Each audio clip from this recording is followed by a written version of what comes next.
Concern growing around the United States that China is buying up an enormous amount of land, both residential and farmland. And I know there are plenty of pieces written about the Chinese purchases of residential real estate driving the prices up here in Florida. Do you have any concerns about that?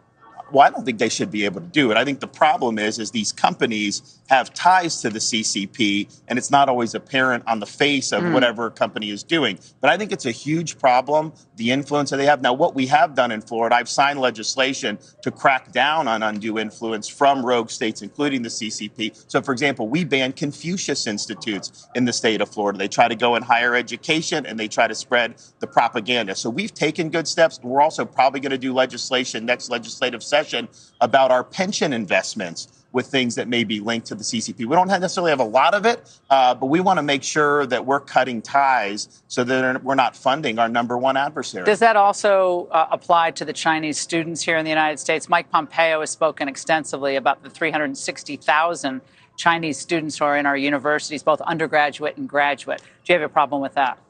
I think that there is cause for concern. What are they doing in the universities, and then what are they taking back to China? You know, all the things that the elites told us to do with China over the years: most favored nation status, put them in the WTO. Oh, they'll be just like us. They'll be more democratic. It's been the opposite. It's empowered them.